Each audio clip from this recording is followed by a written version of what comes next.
What's up guys? I've got the a6600 for another 3 hours, so we're gonna talk about 5 new things about this camera coming from the a6400. Oh, and also I'm on a boat.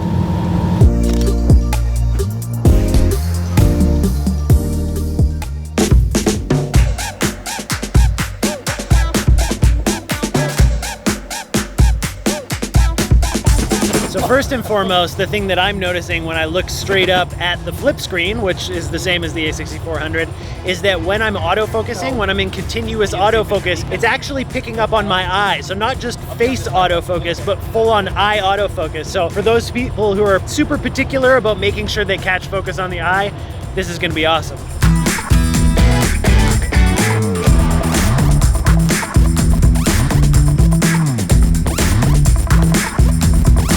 Now again, going back to the fact that it has the flip-up screen, the same one that we see on the a6400, you might have some trouble with your mic placement. I have a bit of a fix right now. I don't have my normal hot shoe mover, so I'm working with this right now.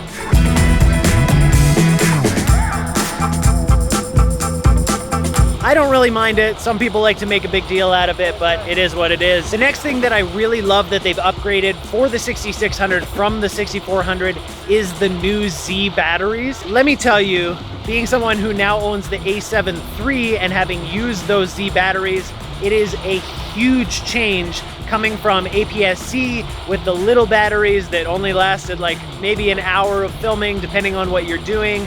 These last like almost all day, depending on how much you're shooting.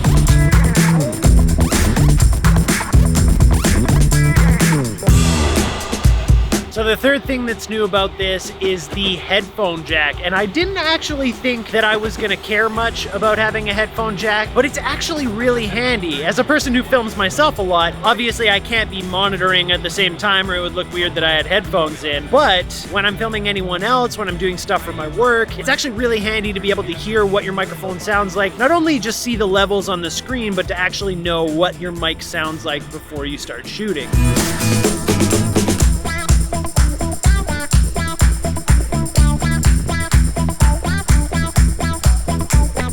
All right, we're coming back up to the dock. Boat ride was awesome, but let's do the last couple on the land. Let's talk about the next point, which is the fact that the 6600 has in-body image stabilization. So when you're using something like the 16 to 55 f2.8 lens, you're gonna have that stabilization. So if you're walking, it's gonna help a little bit. Now, let's be honest, the Sony in-body stabilization is not necessarily the best that we've seen on the market. It's not gonna be gimbal-like. Get a gimbal if you want gimbal-like footage, but it does help with a lot of those little handshakes that you're gonna get when you're hand holding your camera. So before I get into my last new feature from the 6400 to the 6600, we've got a very special one from a very special guest.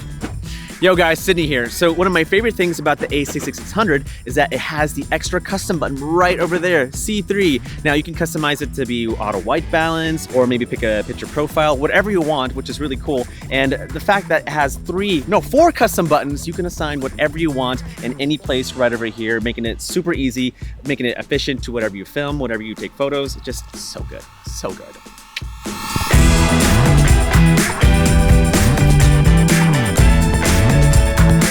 Now, my absolute favorite thing, the thing that I've been complaining about all sorts of Sony cameras before this kind of iteration of Sony cameras, is that when you plug in an HDMI monitor in 4K, you still have face tracking. Now, I know what you're gonna say. This has a flip-up screen.